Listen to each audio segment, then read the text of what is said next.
عليه وسلم anasema mtume sallallahu alayhi wasallam, bunya alislamu ala khamsin, umejengwa uislamu juu ya mambo matano.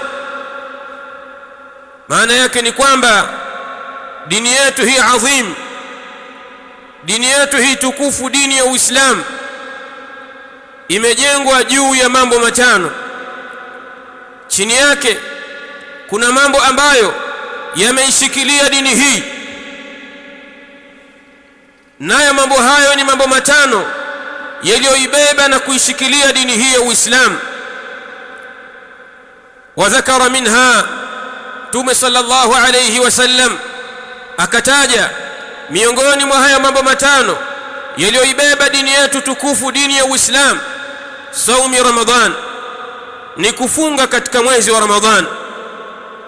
Funga inayopatikana ndani ya mwezi wa Ramadhan ni moja kati ya mambo matano yaliyoibeba dini yetu tukufu ya Uislamu, kwa maana ya kwamba yule yeyote ambaye atakayevunja moja kati ya hizo nguzo tano za Uislamu, kwa hakika amekusudia kuuporomosha Uislamu wake, kwa sababu Uislamu uko juu ya haya, na ikiwa itavunjika moja kati ya hizo nguzo tano, basi ni sababu ya kuharibika Uislamu wake.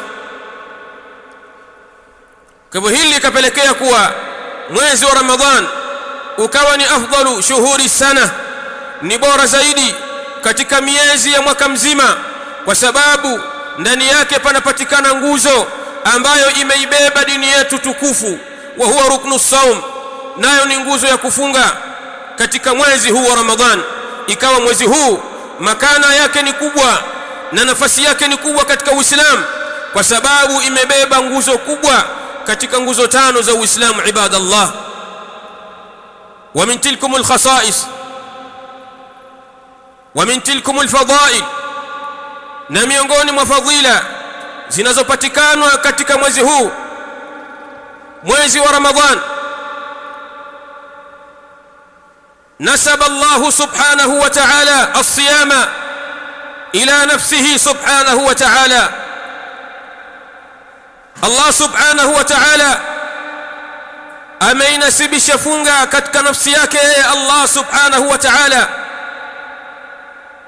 wa annahu subhanahu wa ta'ala, na hakika yeye Allah subhanahu wa ta'ala huwa alladhi yatawalla ajrahu, ndiye ambaye Allah subhanahu wa ta'ala anayetawalia ujira wake.